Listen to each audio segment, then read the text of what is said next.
This conference will now be recorded. Okay, let's call the meeting to order at 10 o'clock. There is a quorum. There's 4 board members here in the room. Marilyn sends her apologies. Proof of notice, emails went out on Friday. It's been posted on the notice board along with the agenda.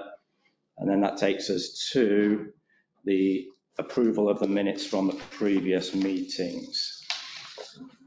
The first one is the closed board meeting on September the 26th at 2 p.m. This was to discuss a number of legal issues that are outstanding with collections, finance, and personnel, which is why it was a closed board meeting. The minutes which you sent out, Camille, for that are the old ones. I sent some amendments through to TJ. So there were some newer minutes that were sent through by him. So we need to have those minutes and not this one. Okay.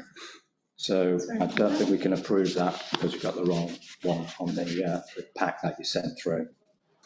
So we'll push that out to the next board meeting. In terms of the open board meeting, the last board meeting on September the 26th at 6 p.m. Can I have a motion to approve those minutes?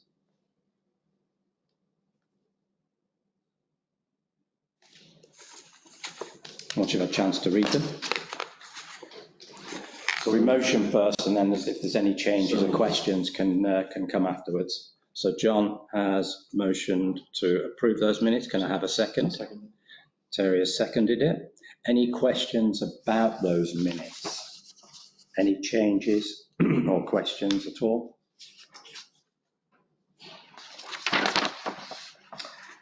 If not, then all those in favour? Aye.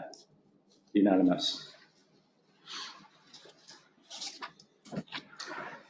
Okay, that takes us on to the management report. And I will ask for Camille to provide us with an update to the management report, please. So we had clearly a busy week last week. TJ sends his apologies. He's out sick today. We're continuing to work through the Hurricane Ian cleanup. We got the amenities fully open. We had a few things there where we had the Generac generator wouldn't cut off once the power came back on. So we have United Electric helping us with a quote to make sure that doesn't happen again in the future. As it continues running, it pulls considerable amount of propane. So we're having that looked into. We have one quote in for tree straightening.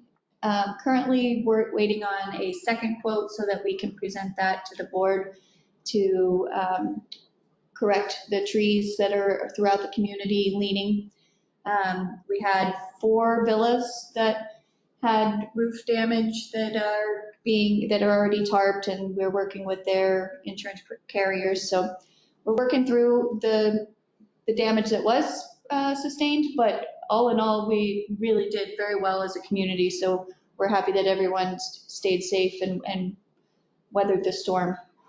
Just to clarify for Terry and Pat, under the Amendment 5 that was passed by the Lennar Control Board just before the turnover, they did introduce the villas as a separate service area and added to that responsibility for the association to arrange for any repairs to the roof and also to arrange for any painting every period of time, 3, 4, 5 years, whatever we decide. We don't bear the cost of that, we just have to make the arrangements. So the villa owners should claim from their insurance company that whatever they get from their insurance company goes towards the costs of those repairs, and any balance then has to be split equally between the 92 villas because it's a common roof area. Okay. Thank you. as TJ's Friday update indicated, we entered into a 3-month extension with Down to Earth to continue, to allow us to continue the RFP process for our new landscape contract. They are going to be mowing every other week, and within that, the detailing is going to immensely increase, as well as the crew size. So with that contract, it aligned us with what their proposed new contract would be. So we're hoping to see some improvements very quickly. We've been assured that we will be, but more to come as the month rolls on. August financials have been completed and sent to the financial committee. Those are being reviewed, and we are looking for food and beverage, for the HOA to be presented here shortly. Natalie Garcia is our new bookkeeper. She started last week. We're very excited to have her starting and pulling some of the responsibilities that had rolled up to TJ off of TJ, so that he can be freed up to do more of his community operations and association needs, as well as for both of us improve our responsiveness. We're aware that we're a bit behind on emails, and we really do want to get to those. Your comments and needs are important to us, and please continue to reach out to us, as we are here to serve. Okay, thank you. Then that moves us on to the committee reports, committee volunteer application, and the board liaison confirmation.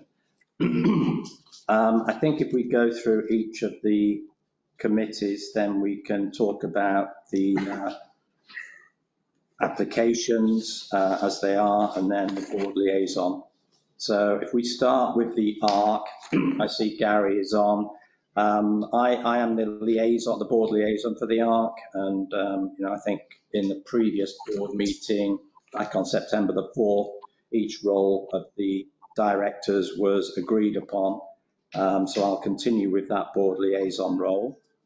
But Gary, I know you do now have 2 vacancies on the ARC committee that we have gone out and asked for volunteers, but Keneal, I don't know whether we've got any pending applications from anybody on the ARC committee. There's 2 that are there. There are 2 pending applications, okay? Sorry, Gary, I'll turn it over to you. Well, that's good information, thank you. When you have an opportunity, could you forward copies of those applications to me, please? Absolutely.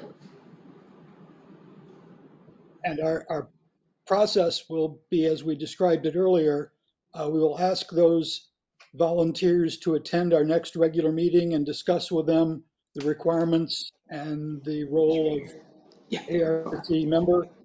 Then the committee will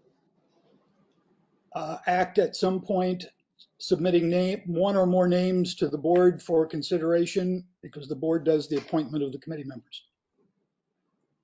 Yeah, I think that is just for clarity, the difference between the ARC and the Governance Committee, which are detailed in the governing documents, that the board approves the committee members, whereas the other committees, we just approve the chair.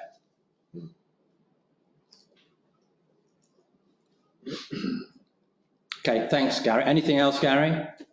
Are there any questions on the activity report, if that was distributed to the board? It wasn't. TJ didn't distribute that. We can take a look at that next time around, Gary. Thank you. I had no questions on it though. That was good. Thank you very much. That was my the extent of my report. Okay. On the legal committee, we had a meeting last week with our council. We covered up a number of areas. One disappointment was that one of the attorneys who's been working with us for the last probably 18 months to 2 years has got a role at one of these old firms, so he will be leaving the attorneys. That's Eric. But Ashley, who's been our key contact, will remain, and she'll pick up the outstanding items that Eric had on his list so that we don't lose momentum on those. Some of the things that we were discussing was one of the key things is the engineering study. That is with their engineering attorney, and they're reviewing that for the next steps that we need to take to approach Lennar with that engineering study and get their input in terms of what they're going to do for us on that. So that's with the attorneys. I did chase up again yesterday on where they are with that. So, you know, it has been with them now for probably want to say a couple of months. So they need to start moving on that. We're also got outstanding trademarks. So our logos, for instance, also Country Club at Championsgate. None of this is trademarked. So we've asked them to look at trademarking that for us so that we have sole use of those logos and those titles. There is some question as to how much the master has, because I think the master has the use of Championsgate as a name. So we've asked them to look into that just in case we're contravening something within the master document. We've also asked them to formalize collection policy, which I know they're working on, so that we have a documented collection policy for delinquencies. We have a significant number of delinquent homes at the moment who have not paid their assessments. The total is over $200,000 from 30, 60, 90 days. So it's a significant number that is outstanding on assessments. And so we did give some leeway when we moved from Icon to First Services, that there would be no penalties within, you know, a couple of month period, because as they transition from paying through the Icon route, now moving to paying the First Services route, we agreed as a board that we would not charge any payment penalties. That's now over that honeymoon period. So that will be introduced, which hopefully will push some of those delinquent homeowners to start paying their assessments. But in addition to that, we've asked for First Services to send out formal notices of delinquencies. And also if they don't pay within a 30-day period, then we can put a lien on their house so that we have, you know, some measure of you know, sort of control. I know if there's a mortgage on it, then we're obviously not the first person to have access to any funds, but it does put some restrictions on them. And secondly, will be to withdraw their privileges within the community. So they will not have access to the plaza, they'll not have access to golf. Unfortunately, that's as much as we could do. Ideally, you know, to force people, if we could stop the use of something like Spectrum, I think that would really sort of encourage them to do that. But that's deemed to be a key service, and so unfortunately we can't turn that off. What about gate access with that situation? Yeah. It's a good one. I think we did look at gate access, but again, it's we can't prohibit them from coming into the community to get to their home. Unfortunately, you know, they have to have access to their home, but we can stop privileges such as plaza and golf. Could you make them use the gate? I'm sorry? Could you make them use the gate? Could we make them use the gate? Yeah, I guess we could stop their barcode and then they would have to use the attendant, but then you may end up with people complaining because they've got longer lines at the gates. But Mark? You know, one thing that probably the biggest attention getting would be if you don't pay your utility, I mean, if you don't pay your Spectrum bill, they stop your service. Yeah. We're paying their Spectrum bill. I think that would be the biggest thing, is to just cut them off on their cable and internet. And all of a sudden that gets their attention, probably more than anything. I totally agree with you, but when we to the attorney, they said that because so many people are working from home these days, that is deemed an essential services. That's as bad as cutting off their power or their water. So we're not allowed to do that. But that's not power or water. I know. That was, we can only take the advice of the attorney, and they said it's deemed an essential service and you can't cut them off from that. Yes, caller one to identify. Just other things on the legal committee was we did have a very generous gift at the golf club of a signed, autographed picture of Tiger Woods, which will be going up. One of the things we wanted to check is going forwards, what do we need to have people sign in order for us to ensure that, you know, that gift, that donation is properly recorded. And what, you know, Carol's provided us with was perfect. Both Brendan and Jennifer signed a piece of paper that donated it, and then we acknowledge that, so that's formally a donation now. But going forward, we need to, if there are further donations, then we need to go through that process. Yeah, just one moment. There's a question online. Caller one, could you please identify yourself?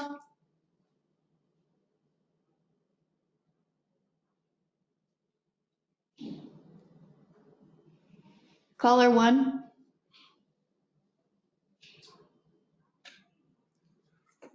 Okay. Hello, there's somebody on the phone that's dialed in. We don't have your name. Can you identify yourself?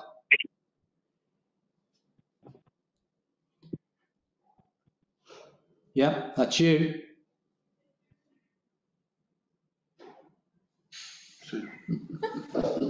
Bye-bye. Okay. All right.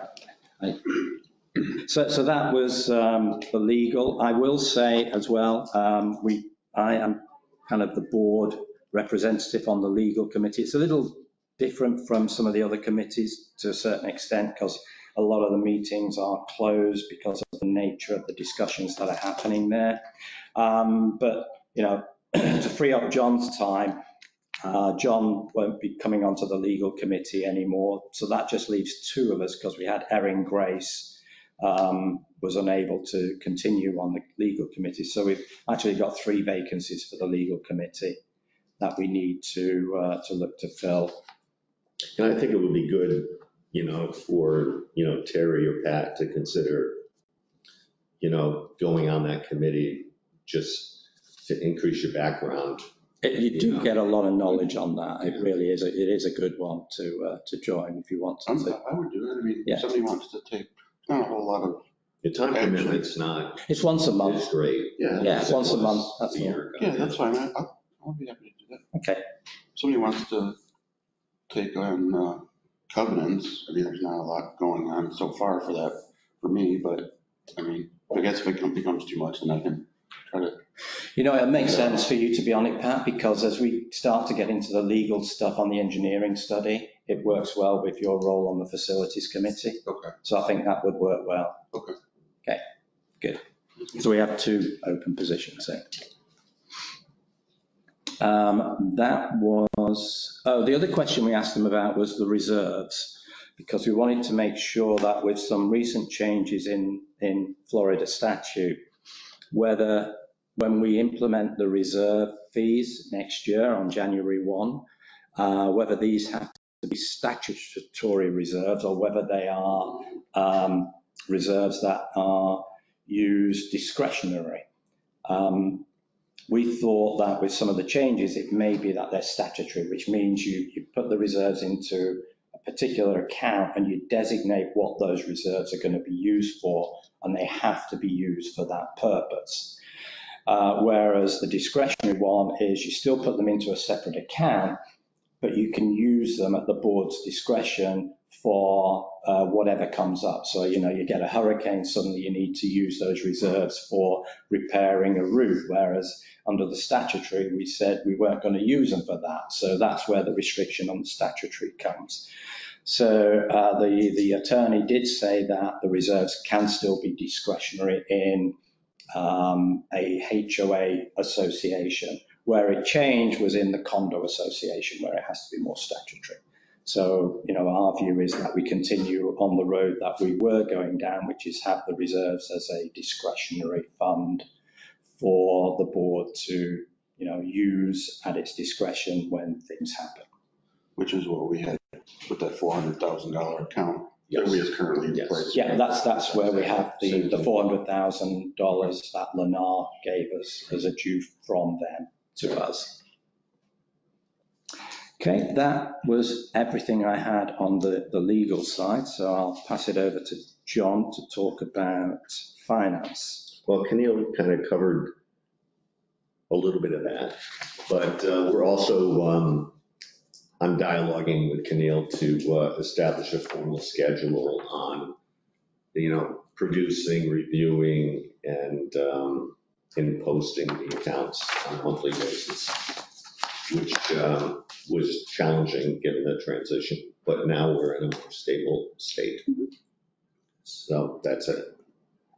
And I think we have the audit financials that need to be I'll posted. add those on. And updating the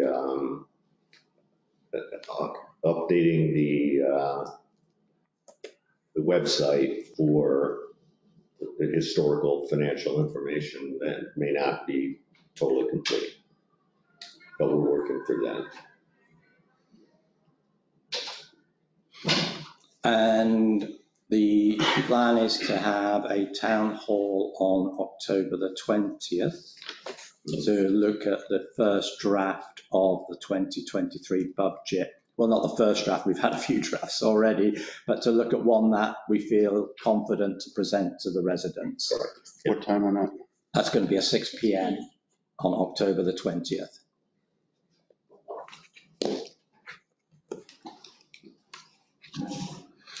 Okay, thank you, John. Restaurant and activities, Terry? Yeah, activities, I'm gonna kind of throw communications in here too, to knock them out at one time.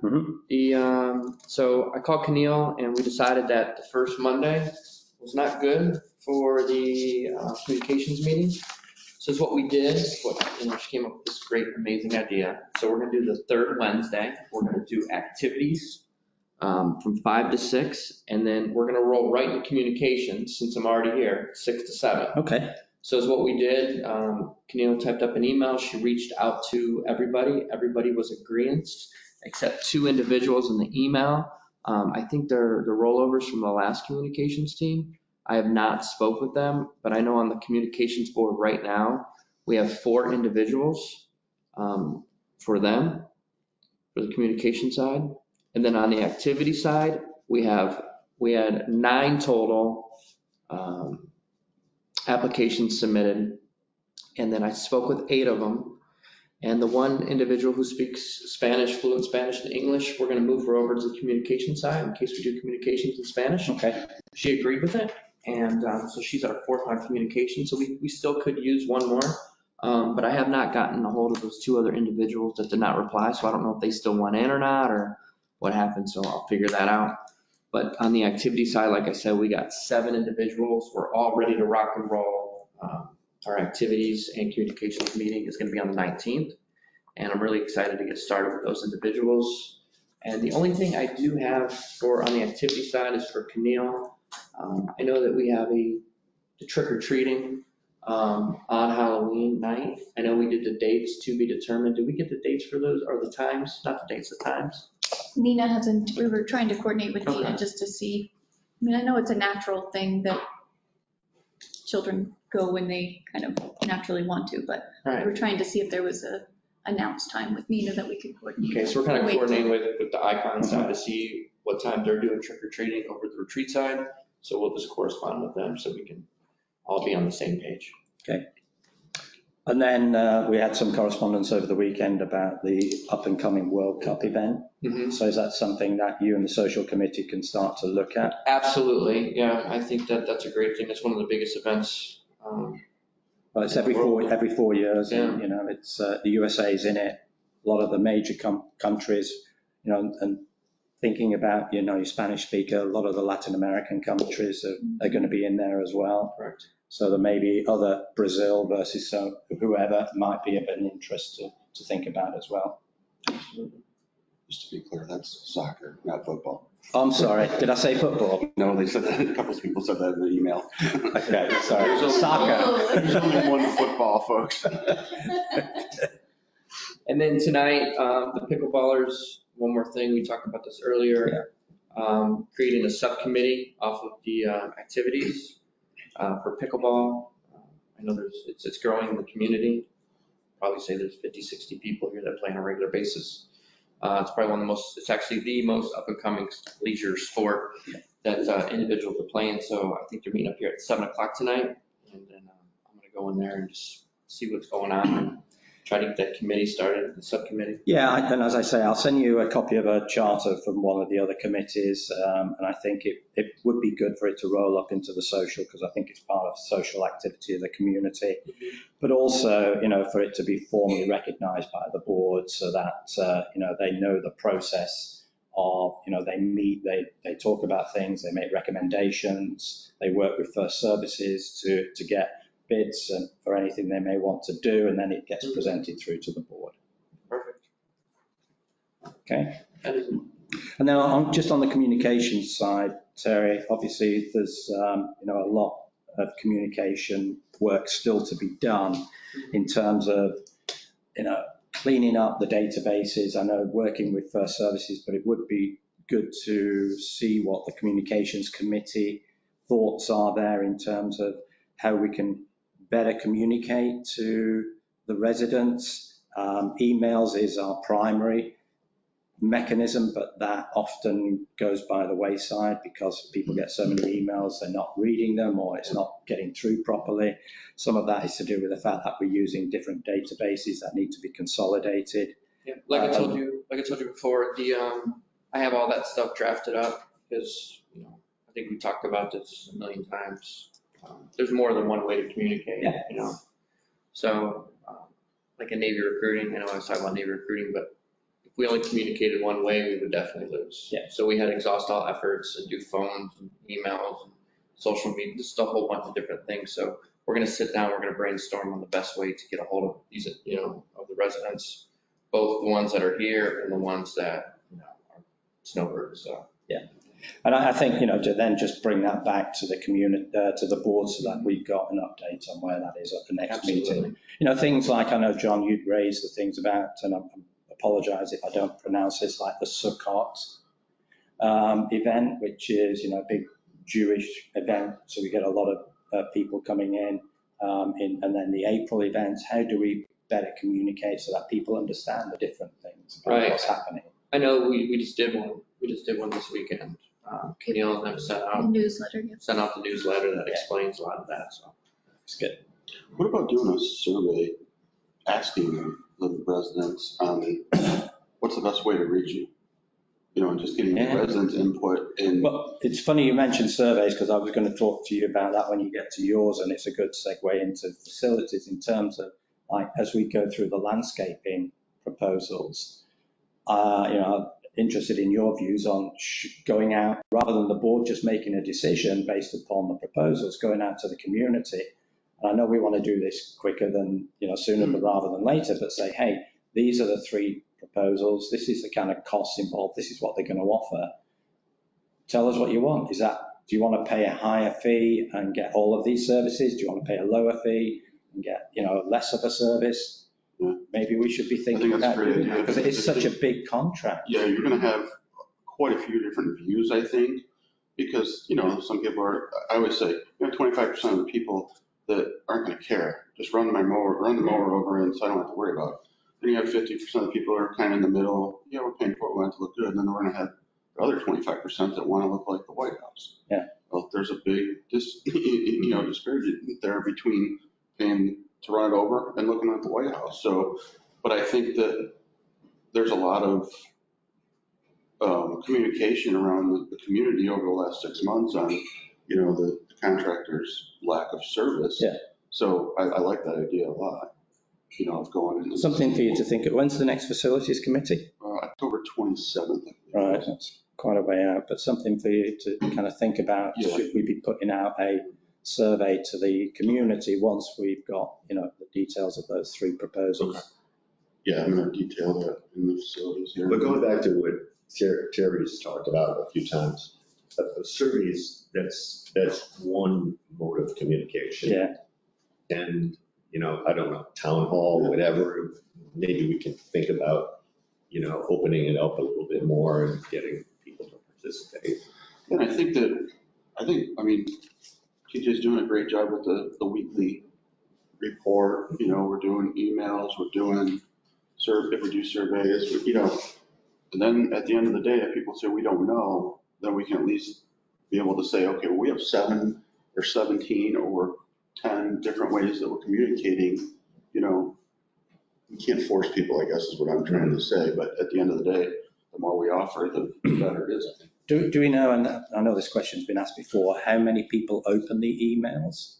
Do we get a report to say, okay, out of the 1,800 emails we're sending, we know that 40% of people are reading them?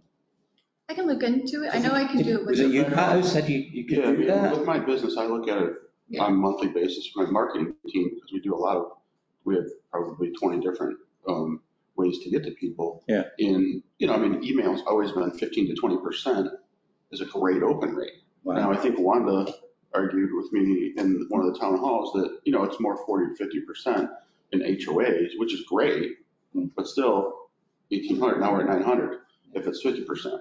So, again, there should be a back office that we can look, that's what we do. We just, the back office. And I know Canva has one, which is how she sent out the newsletter, which would be interesting to see because that one's got the newsletter this month has a lot of information. We really put in some stuff on communication. There's the how-to that for opting into text messaging, because during the hurricane, I tried to send out the text message option, which did go through, but unfortunately only 60 people are opted in for text Right. messaging. Yeah, you're gonna have a hard time, and we've been trying to hammer the text messaging thing with my business for probably 10 years now, and it's just a slow. Yeah. A lot more people will opt in for email, and then they'll opt out if they don't, if they're getting too many or unsubscribe, whatever.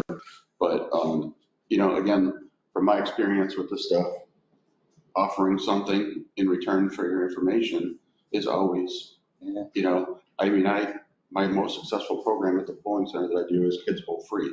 So real quick, it's 2 free games every day for any kid that their parents signed up for 15 and under. We signed up 5,023 kids this year. Wow. In a smaller market. So, but, you give 2 free games every day. Again, it doesn't have to be alcohol, it can be anything. Yeah.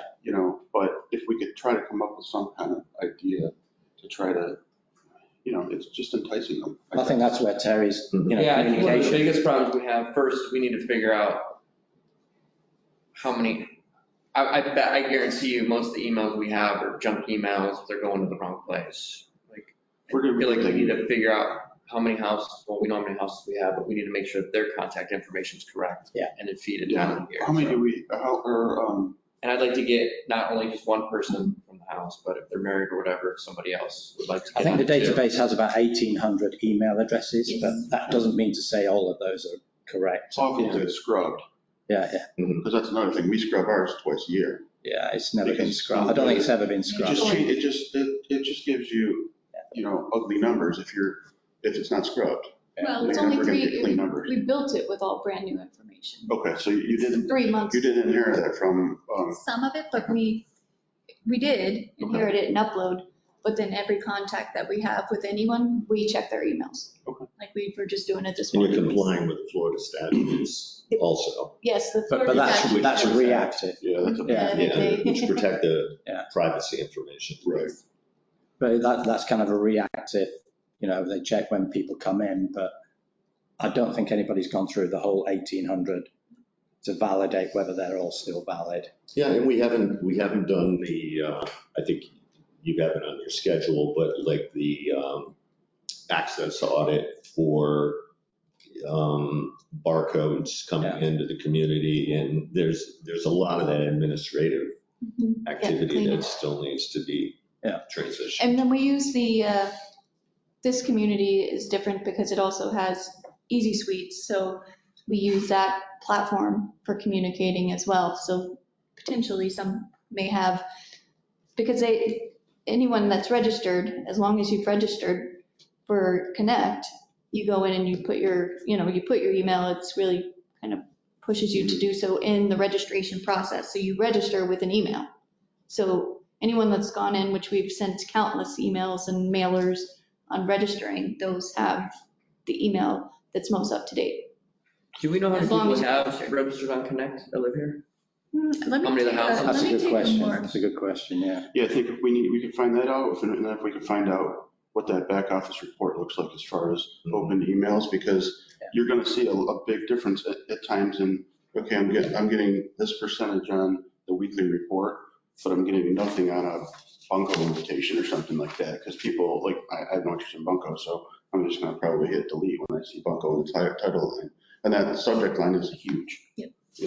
Of how you're gonna get to people's attention. Maybe that's something that the manager or TJ can present to the communications committee when they have their committee meeting. So you've got those stats Absolutely. available for them to start to talk about. And just to build on that too, the access to Connect, how many people are actually looking at that? Yeah, you should be able to get a hit ratio in terms of the number of people. And then right now is probably a really good time to do it because a lot of people from up north are coming down here. So. Yeah, I mean, I'll be honest with you guys, the best way to reach people right now is Facebook.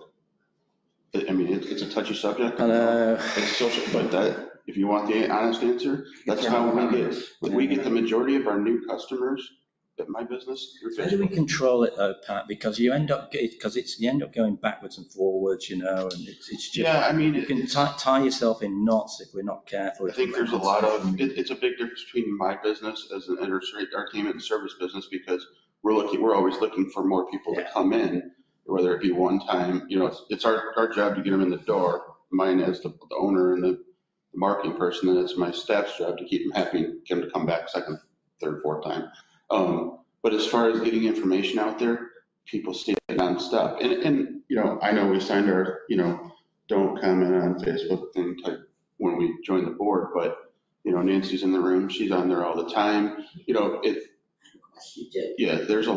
There's just a lot of people on there in the community, and it's almost got to be, you have to have a rule maker that's monitoring it. And, And if you look at it, Gabriella, she does the main page. She does. We have 987 individuals on there. And then Cheryl Mitchell, she does the other one, which is just country club members in it. So anything that we do need to put out, even though every time you send an email from FSR, they put it on the website. Yeah. So, they do a good job. Gabriella, I know for sure, I try to get her does on a great job. but she's got work. Gabriella does a good job monitoring that and controlling, the negative or the argument, stuff like that on there. So that's kind of what you have to, it's a part-time job. Maybe we look at, how do we better use that? I mean, she does post a lot of stuff on there and a lot of people comment on there. So maybe that's something that Nicole needs to, with the communications committee, figure out how better to use that. Nancy? One question with that. You could set it up with no comments. You can, you're right. That is informational and anybody has. Yeah, for informational purposes only. I would That's a great not- idea. I would not encourage any comments on it. Just pure information. Okay. And there's a lot of sites that do that. It's just another way to reach people. Yeah. And again, that's the world we're living in right now. It's a social media world. Yeah. In 10 years, it's going to be something different probably, but. Okay. Maybe that's something the communications committee can take a look at, Terry, and come back with a recommendation. Not a problem. Okay, then into facilities, anything? Yeah, we have a few things here. First of all, I want to say great job to FSR and everybody around them with the communications and preparation, reactionary, everything surrounding the hurricane. I think they did a great job. Golf course is coming back, really starting to recede on the water end. Probably car path only for another week maybe on those few holes. But, communication was spot on, I thought. So great job on that. I know Campbell's online. I'll kind of go through this and then see if he has anything else. As far as the RFPs on the landscaping, we did receive the top 3 final and Best last week. Myself, Peter, and Campbell are meeting this afternoon to kind of go over a questionnaire type thing that we will be using to interview these final 3 candidates this Friday morning through lunch probably. So we're definitely moving through the process.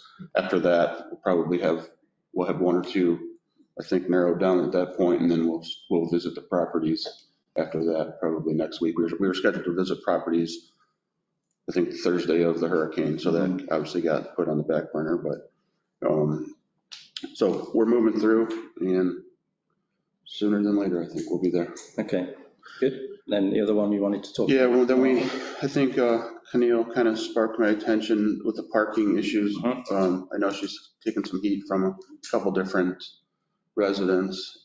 This was kind of, I came in the middle, I think, with regards to the facilities committee. They kind of have put it on the back burner, I would say, a little bit with the RFPs on the landscaping, but I think we need to start pushing to try to figure out where we're going with this parking issue for towing versus no towing, and, you know, violation of fines, signage, all that. And I know that you guys put some time in before on this with the attorneys, so. Yeah, I think we're good on the legal perspective in terms of what needs to happen. It's, you know, the facilities committee say, okay, that's the route we want to go. Recommend it to the board. We then do the 14-day notice that we have to do for that change to the community, and then we can get a vote. Okay. Campbell, got anything to add? No, nothing at all. Just on the survey part, as long as you don't give people the false opinion that if they pay for less for services, that their HOA fees will actually come down. Yeah, I mean, that's the balance, isn't it? You know, you want people to be involved and to, you know, feel that they're not being ignored, and it's just a handful of people making decisions on their behalf, but then they do elect the board for that purpose. But at the same time, you know, we do want to involve them. Yeah, it's just to be wary of it, that some people will actually get the opinion that, okay, well, I'm paying less of a service now, or less for landscaping, then my fees will come down. Well, I think all 3 proposals are not paying less than what we're currently paying. They're all more than what we're currently paying. So correct. I think that misconception will quickly be erased. But yeah, thanks for that, Campbell. Next question. I have a facilities-related question. We've had I'm only in here today because everybody said, you go in the meeting. We haven't had heat in the lower pool now again for another week. Right. And I had hoped within a week, I mean, I understand we had everything. But okay, the question, if you can't hear it online, is that the lower pool hasn't had heat for a week now, and I'm going to ask for Keneal to make a comment on that, please. The company that came out that worked is the only company that can work on it. They are trying to see if they can secure parts. Parts are the problem right now on back orders. So there's only one. Didn't they just fix it like 3 weeks ago? They were here, but they could not fix it. So there's only one heater working in the lower pool. They were able to get all 4 heaters on the upper pool. It's cold today. Working? Okay. Working. That's why everybody's telling us not working again. Okay, and that's the first I'm hearing that this one isn't working. Yeah, this isn't.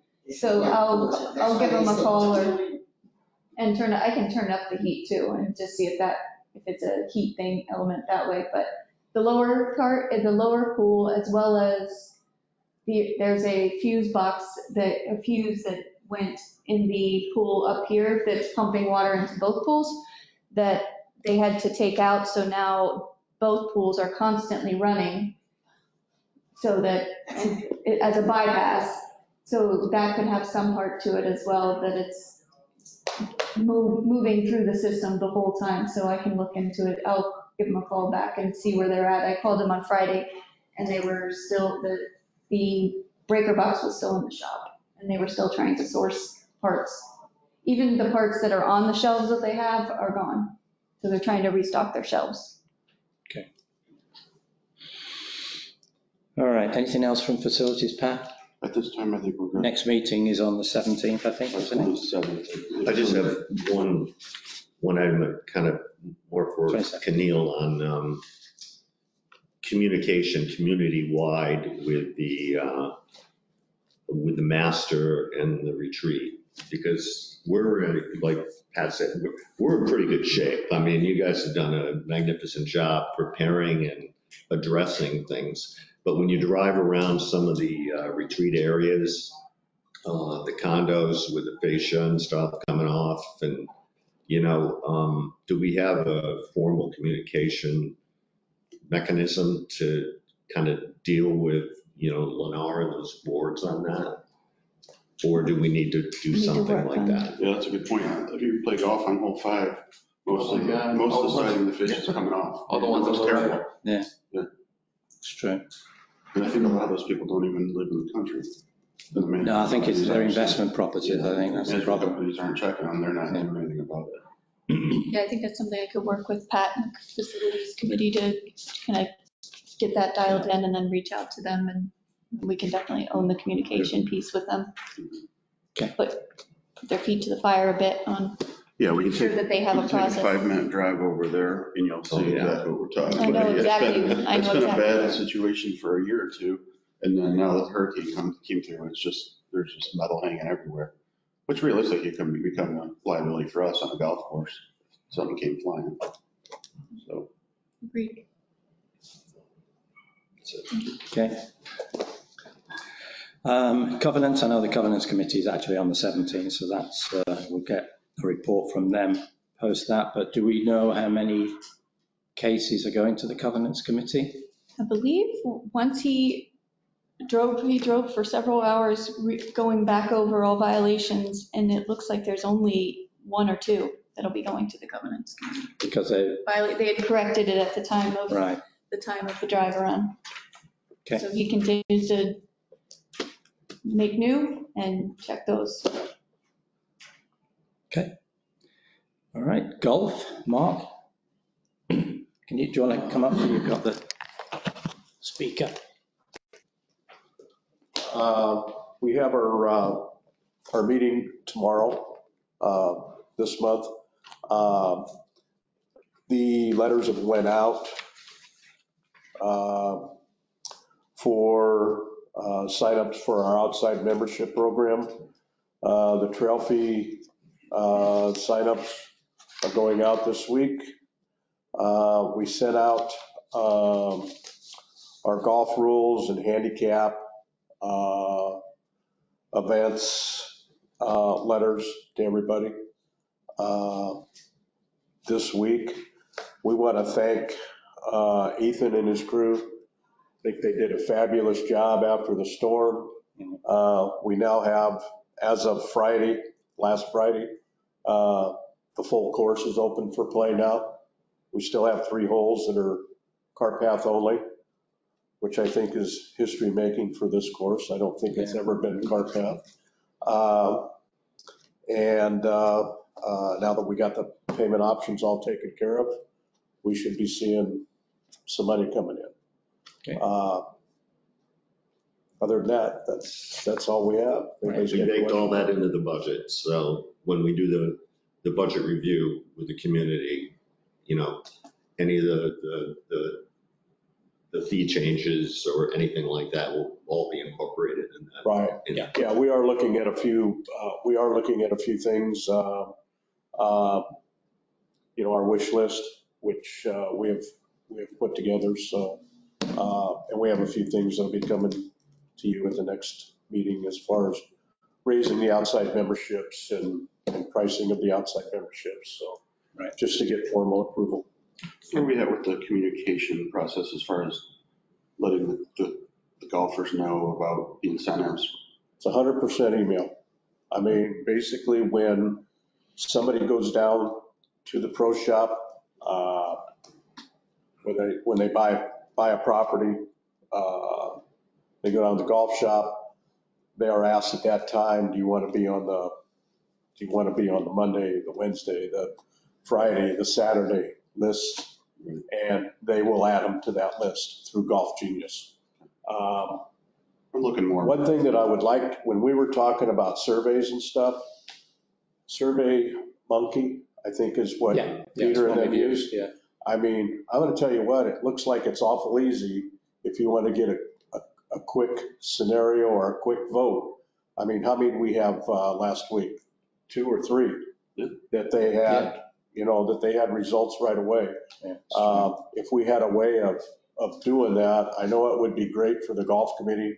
It would be a great tool that if we wanted to put something real quick out there, just to get other people's view and like you said, you can ask their view. If they want to answer, they answer. If they don't, then don't be disappointed with the results. I think my question more, Mark, was, we're doing the incentives again for the 200 if you pay your cart fee, your trail fee in November, and then 100. How are we getting that out other than email? Anything else? Email, and then Signage. we have pamphlets, not pamphlets, but flyers that they put together that will be at the pro shop and on the boards down there. I think a good way to bump that, because I don't think a lot of people knew about it last year until they maybe asked me or I was talking about it. I said, yeah, it's a great deal. If you're going to pay it, you might as well do it now and get $200 in credit. I think training the staff down there, and this would fall on RJ and Keith, training the staff for them to all communicate directly when people come in to check in. You might even need to get the outside staff trained, the kids that are doing the bags and that, because I know I don't check in much when I go down there inside. I check in with the cart kids. So, or even post a board out there, hey, have you taken advantage of your incentive for the cart and the trail? Well, we do have that board. We do have that board, bulletin board that's up there that we put it in. I think that we're going to get a better promotional deal this year than we did last year in behind the desk on the pro shop, having stuff up there. And I think that once we get fully staffed down there, I think that we will get some better. But we are hammering it down there because I don't think we're going to have a problem with the outside memberships, because we do have a waiting list right now that we haven't been able to sign them up yet. As far as the trail fees, we were going back and forth with that. So that's the flyers all done. We have everything all set. The stickers, she's going in and getting them all, because your stickers will be your plate sticker. Right. So she's going through and that's all set up now. So they're ready. They can take money. So why, please excuse me for not knowing this, but why do we have a waiting list? Is there only a certain number we can get? We only allowed 75 outside members when we put the program together last year. Okay. And because we really didn't know how many outside memberships we could, how many owners are playing compared to outside memberships in the games and everything. So we tried it and we set a limit on it. Most country clubs have a limit. No, I understand. How many people are on the waiting list? From what I understand, it's 4 or 5. From what I understand, next door has basically, the Omni has shut off or tripled the price of their membership program. So we have Bellatrix, we have some other communities around here that are really looking hard at bringing their golfers here. So we're looking to bump that up from 75 to 100, is it? Right, you're going to get one, and we're going to up it from 75 to 100, and not really put a hard cap on it, but then take a look at it once we hit 100, and then determine with our staff and stuff, can we go 125? And managing the leagues. Yeah, and that's the other piece. And with the trail fees, it's the same way. We only offer trail fees to the first 25 of the outside members when we started the program. We only 22 of them took advantage of it. So now what we're doing is we're offering the trail fee and use our carts to the homeowners and all outside members. So it's a way to prepay your cart, and you have to look at it financially if it's worth it for you to do it. but it's also managing the outside membership to make sure it doesn't impact homeowners being able to play. So, the last thing we want is homeowners saying, well, you've offered all these outside members, now I can't get tea time. So that's kind of the challenge, No, I is the understand. financial versus, Well, we don't want, and we do have a pecking order when it comes to our events and functions. It's owners, members, and then guests. So we don't want to sell a bunch of memberships and all of a sudden they can't play at anything. Yeah. So we don't need to start that. But As far as the trail fees for owners specifically, you could start a competition between Fay and Aurelia down there and who, incentivize them. Who can sell more in the month of November? And give them some kind of kickback, $10, $15 for each one they get to sign up. I mean, it's not a huge number, but at the end of the month, they can make a few well, there's a $100. shout out for Faye. She did, it's hard to put together events and stuff because, we're really not set up for it down there. But she did, I think she signed up 50 golfers and brought in $7,000 cash for an afternoon, or for a shot, or for a tee times, and they started at like 11 o'clock on Friday. I didn't know So that. it was a This good past deal. weekend, And they did spend a bunch of money in We were there till the, 8 and they were still there coming and drinking. yeah, they were great. So they was a great day. Excellent. Food. I have another question too, real quick, not to get off topic. Have you guys thought about doing maybe like personalized plates for the golf carts? What do you mean? Like a personalized plate for your golf cart. So we all get plates for our golf carts. You guys ever thought about doing like personalized ones? Kind of like how you could do it for a car? And maybe charge for it, make some extra money? We could always look into that. I guess it would cost to see how much it would Yeah. cost to put one together. Yeah. But we also, there's some of us that think that just registering your cart for $25 a year is a little cheap to drive it around, but Sure. that's another argument another day. And one of the other things we're looking at, you'll have seen the email traffic, is having a First Services Appreciation Day, so that they can bring all their family down and thank them for what they've done through the hurricane, etc. And that'd be a great day to promote all of this. Yeah. So. Okay, thank you, Mark. Okay, that's all of the committee. Is there any questions up there? I can't see.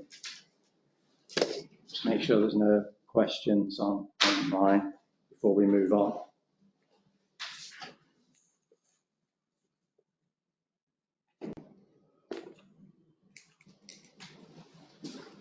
Okay, that's a long one. Oh my goodness, okay. I have not been able to open the last few newsletters. Is there a known issue Oh, around certain programs not allowing it to be opened? I haven't. first time I've heard that. Yeah, I opened mine last night, Okay, but I can if you can check on that, share Camille. that with Nicole. Can we get a feedback system that is more easy to utilize? Unfortunately, Facebook is the easiest way to get on and get a quick answer, but it is very unreliable, obviously, and not effective in getting direct answers. Perhaps something like Slack. I've never heard of Slack, but you do have the opportunity on Connect to register an issue with First Services. So through the Connect app or even online on Connect, you can register, ask questions and raise issues. Yes, and those go to our queue. Gigi and Brittany answer those pretty quickly. Nicole, what is the current plan to address the escalating issue at the entry gates as the vacation traffic is picking up again? Sorry. Okay, if that's all about the gates, then I will just pause because the gates are not under the control of the country club. They are the master. So whilst we do work with the master on various issues, and the Safety and Security Committee chaired by Mark Lostra, also works with the master on gate issues. So that's the committee and the board that needs to be addressed for the gate issues. Yeah, gate at Fluffy Lies. Yeah, That's right. so the north side. The gate across from Fluffy Lie on the other side of West Side says emergency entrance, but is only an exit that opens toward the cars that are attempting to enter there. So cars are assuming that it is an entry and the gates can actually damage their vehicles. There are similar issues with the sign, with the other signs. Okay. All good points. Still.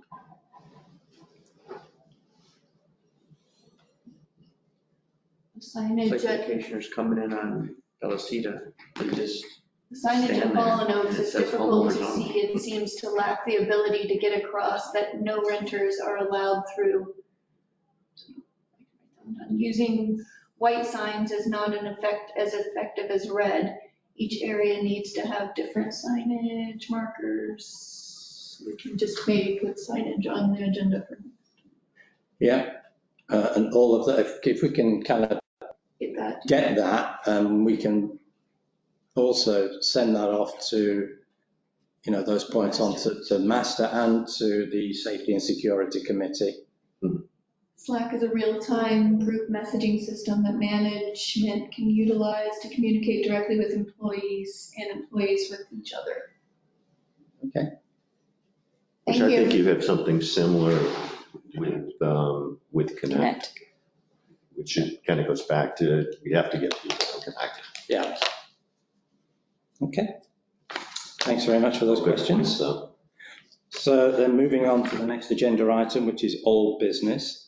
This, you'll see the two boards behind the board here, which are the move that ITS, our technology support company, service provider, have undertaken to move all of our hardware, the servers and all of the equipment that was previously in the back room in the gym here at the plaza, and also in the second office down at the golf club. All of that has been moved down to a data center in Tampa. This was approved by the board 2 or 3 months ago now, and will help us, one, with contingency, but also help us in terms of freeing up significant space within the plaza here so that the office can be extended to allow for first services to operate properly rather than sat on top of each other. And then down at the golf, if you go into that second room, you'll see they've already got it laid out with their monitors. Aurelia is in there using it, as well as Alex from, you know, as part of the chef ordering system in there. So it's really transformed, I think, the operations down there in terms of the administrative side of it. So this is now in place. We do have a gap in terms of the insurance cover for that because it's now off-site. We do need to take out extra insurance, which we got a quote for, which will be an annual fee of $500 to cover all of the equipment down at the Tampa data center.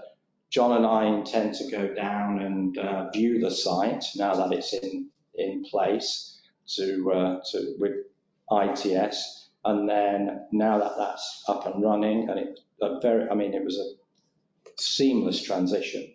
We didn't have any issues at all. It was a tremendous transition. I know when you move technology, often you'll have a significant downtime. We had very little downtime, so it was a very successful transition, and now positions us really well for looking at the point of sale system and saying, okay, now we look at the point of sale system.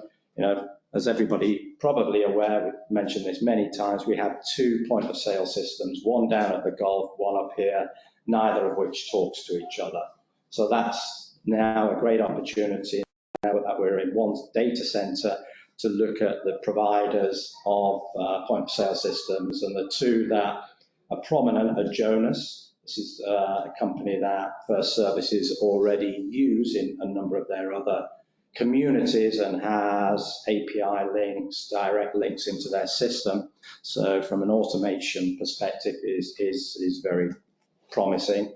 But also 4Ts, which is a significant golf system, but has food and beverage on it as well, and is well known by our, the community on the golf side as having used that at various different facilities. So the aim now is to have ITS and for us to build a team to look at these options, including the golf committee, including the food and beverage, finance, legal, so that, and I don't want a massive committee, but we want a committee of key individuals who are going to be able to evaluate those two systems. And maybe there's a third one that we don't know about yet, but we, so that we can get to a situation of recommending a transition to one point of sale system that will be able to cover us going forward for plaza and golf and can talk to each other. So that's the next logical step for us to go in this process.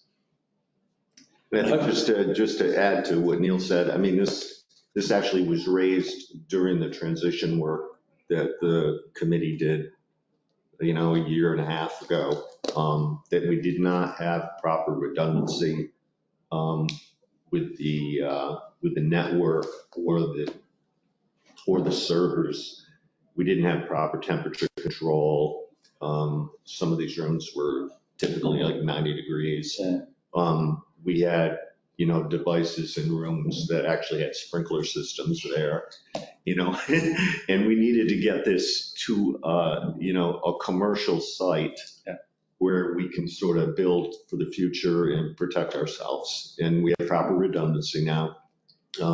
If there's a problem, the data center is not actually in Tampa, it's outside of Tampa, so it's not in a flood zone. But if there's a problem with that facility, it'll roll over to another facility, We've been very fortunate here, I think. With as long as we have, yes. Yes. Yes. That we haven't had a significant issue. Yeah. So that kind of brings me back to the request. The proposal is for us to approve the cost of additional insurance of $500 to cover the equipment. That's going to be prorated because our insurance renews in February. So it won't be 500, it'll be a prorata of that from when we approve this to get the broker to put that in place. So if I could have a motion to approve the increase of our insurance to cover the equipment in the Tampa data center. So moved. Could I have a second? Any questions on that? Maybe one question. So what's the status on the protection of the software itself? And what's the status of a contract between First Residential and us if there's a breach through them of our data? Okay, good questions. I don't know the answer to that. I'm going to say it one more time. So it's actually our data, but you're operating our data. So what's the status of the contract between the two parties? Data breach provisions. And what protection do we have if the software is breached, social security numbers are stolen, credit card numbers are stolen, because all of those are legal chargeable issues against the association. Okay. Can we get ITS to give us a response on that? So if we do a approval pending responses to those questions, and providing we get satisfactory responses to those questions, then we'll go ahead. And it may be beyond ITS because I believe that this was brought up, a few months ago also, because some of that, personal identification data actually resides with the third-party Easy vendor. Suite, yeah. Easy Suites, Yeah. not with us. But it's a really good point, and we should follow up on that. Yeah. I think all of the court cases have held the owner of the data as being the party that's liable for that data. So that's why I think it's important that there be contracts with other people that are using or in control of our data. And I believe during the insurance renewal process, there was talk about getting coverage for a data breach policy. And so it sounds like that maybe didn't happen. It didn't. ITS didn't feel it was necessary because of the fact that Easy Suites owns the data. They have the data on it. It was on Icon Systems at the time. I just think that my experience in this is that the court cases have held the owner of the data liable, no matter who was handling it.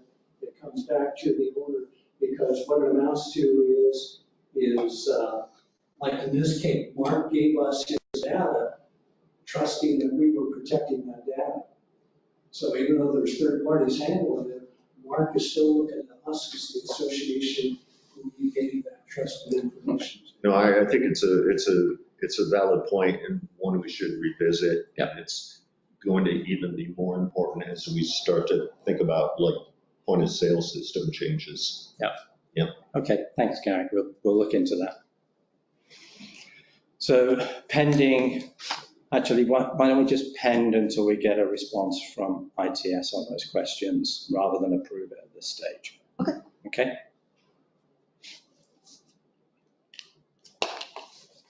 Okay, then we're on to new business. Just going back to that point though, that $500 premium, what does that cover? Is that basically? That's just the equipment. Devices? That's just the boxing. Because I think we should Still approve has it. that That's true. pending follow-up on, this other question. Yeah, okay.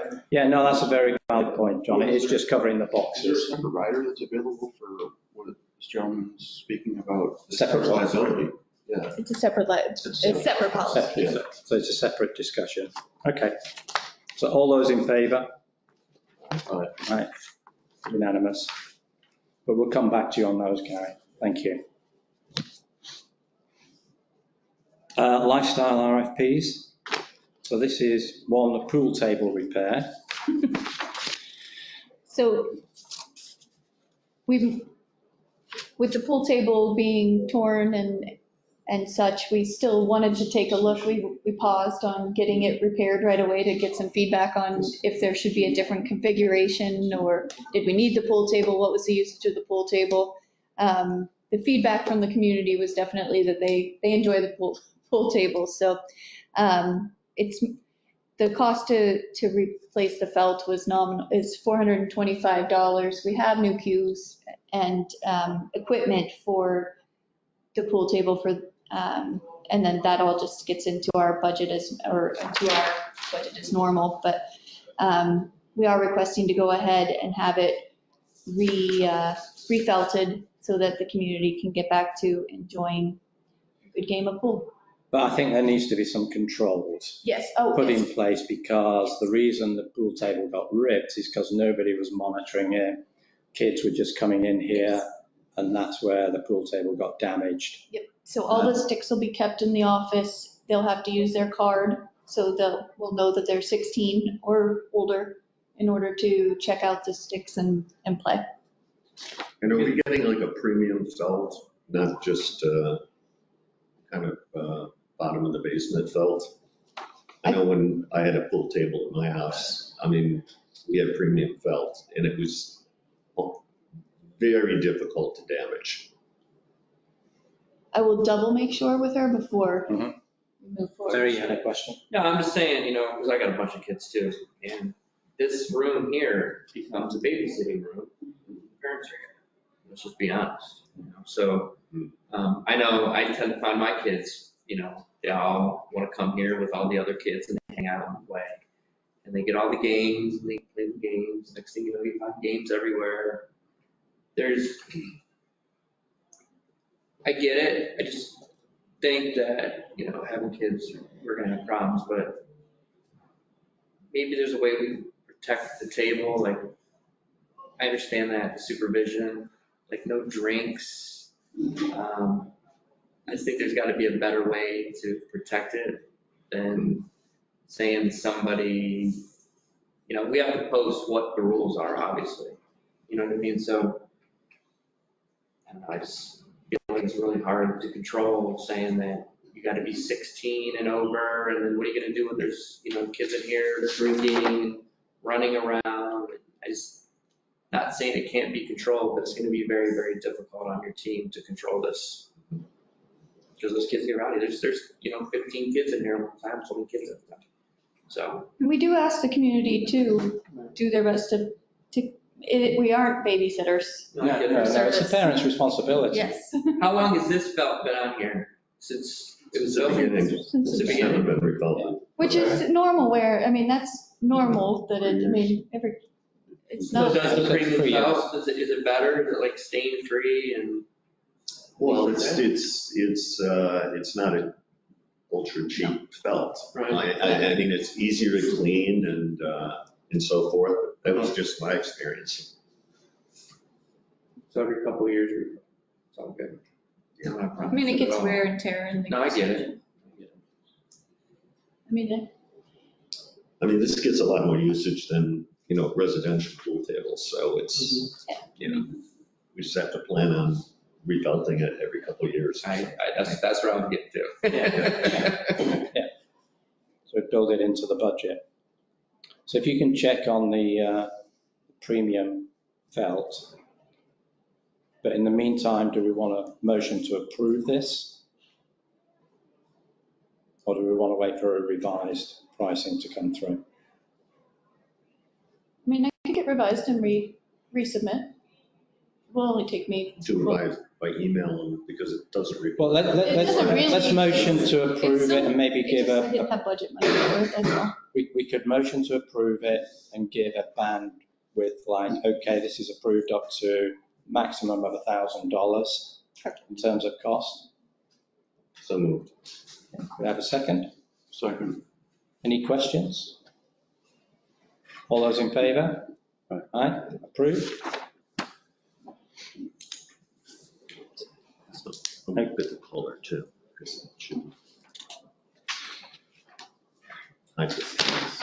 Okay, next on the agenda is this required movie license and projection set.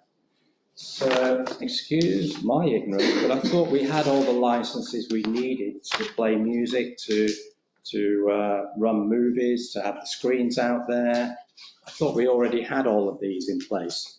We have BMI, which is for the music, but not for movies. But we've had movies showings out on the deck previously. We've had big screens out there. I'll tell you right now, this is a racket because I deal with this at the bowling center all the time.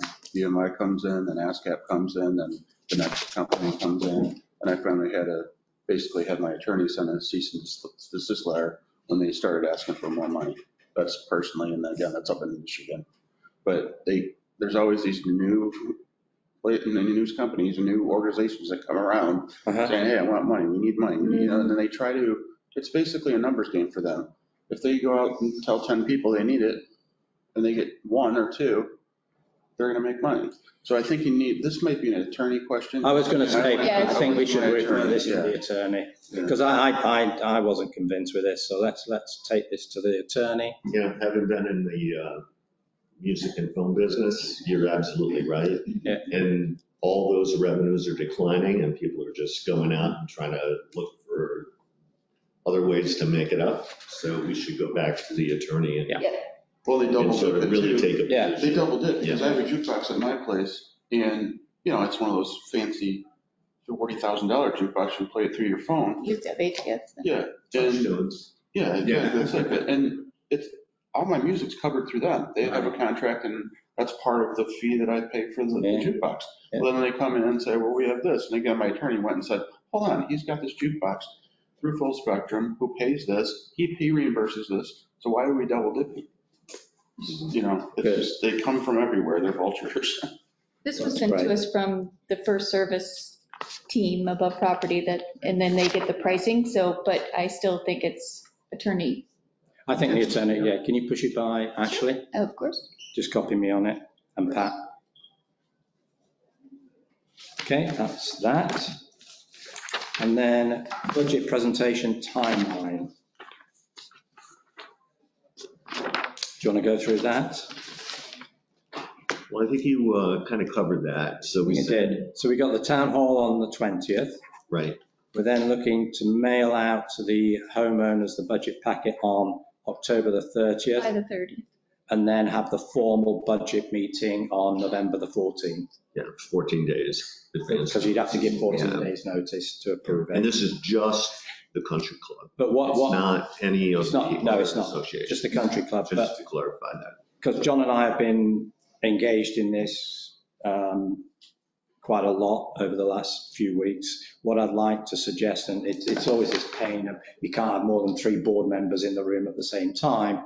So we're going to have to kind of, and I'll leave it to John to do kind of one-on-ones for you two guys and for Marilyn to make sure that you're up to speed on what's being proposed.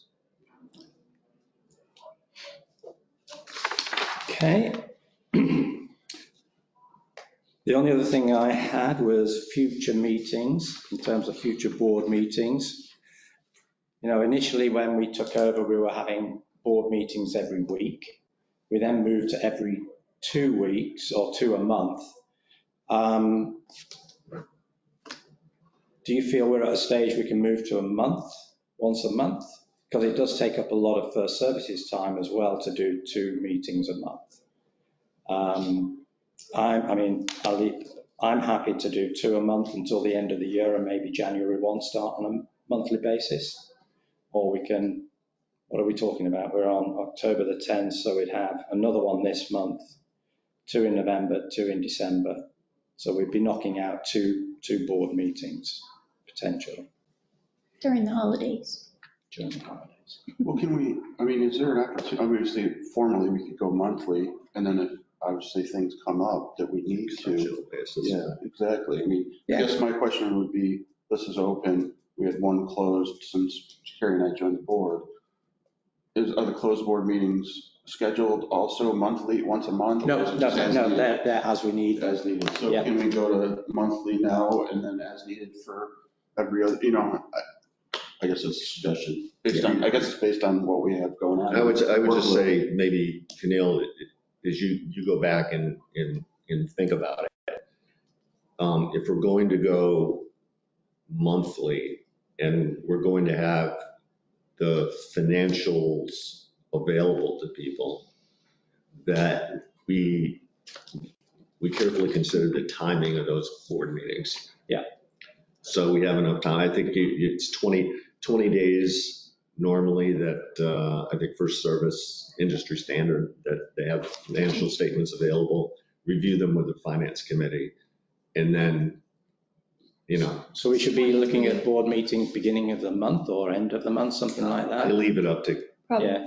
Yeah, you think about when's the best Yeah. time for us to have those board meetings. And then we have other ones as and when needed, like the town hall on the 10th of, Mhm. on the 20th of Yeah. October. Which would then take us to the next board meeting, which should be after the next financials. So we're looking at early November sometime.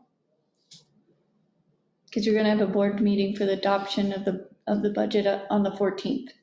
On the 14th, but that should be just for the budget. Just the budget. So that'll be the special one. Yeah, I think that should be just for the budget. I will be out of town then, so do we need, I'm sorry? I'll be out of town on the 14th. Okay. Do we need? As long as we've got a quorum, as long as there's at least 3 of us there to approve it. I think last year it was a straight vote. It Was. we didn't really have any discussion. Yeah, John can get me up to speed and I could submit a, you know, our approval or whatever we need to do beforehand. Okay. So I just know that the 14th I'll be in Bermuda playing a 4-day pro with RJ, so probably not. So November 7th would be the first Monday. And we should have them at 6 PM going forward rather than 10 AM. So, I noticed when I was on Connect last week, there was no board meeting scheduled on there. You know, there was some other meetings, I think, but I didn't see. I discussed that with Okay, Nicole. We're going to get that yeah, just so, updated. because I was trying to figure out when the meeting was, what time. And do we know when the other associations are going to have their meetings scheduled, like the master? Do we have I that? think, yeah, the only one I've seen, John, is the retreat. Has their scheduled for October. Let me see if I can find it. Which I think we're not permitted to attend. No, we're not, but it just gives an indication. I think that the master should be probably close behind. Yeah, it's basically the same board. Retreat is on October the 20th. Same day as our town hall, but theirs is at 2 PM.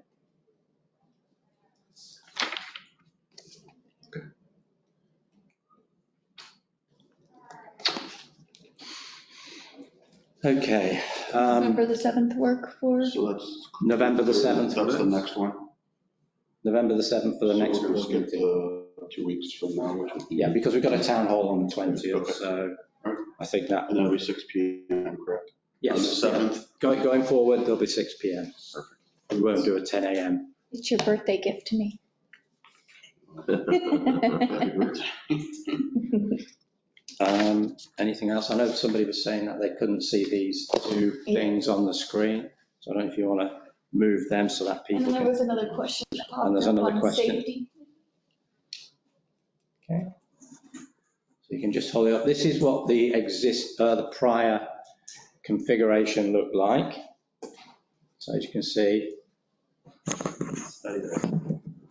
that was that.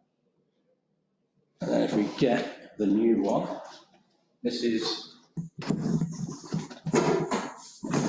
now the new configuration. So put that over the top with the data center.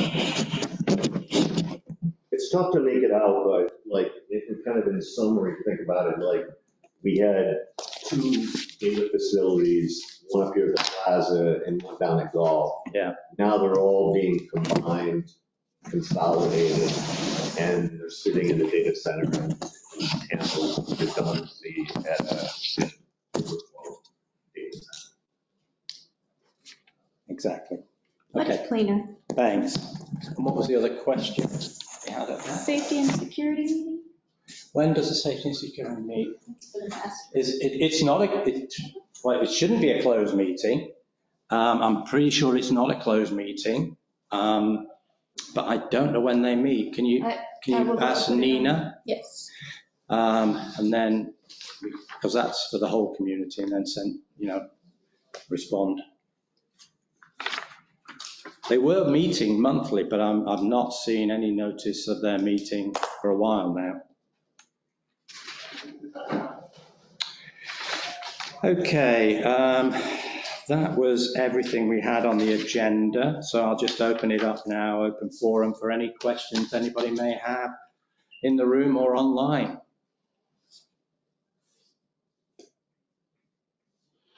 Nothing in the room, so nothing more online. So if that's the case, then I will ask for a motion to adjourn the meeting at 11:29. So moved. Just say, do you not want to adjourn, guys? Okay, all those in favour? Aye. Closed at 11:29. Thank you, guys. Terry. We can turn off the recording, right? Yeah.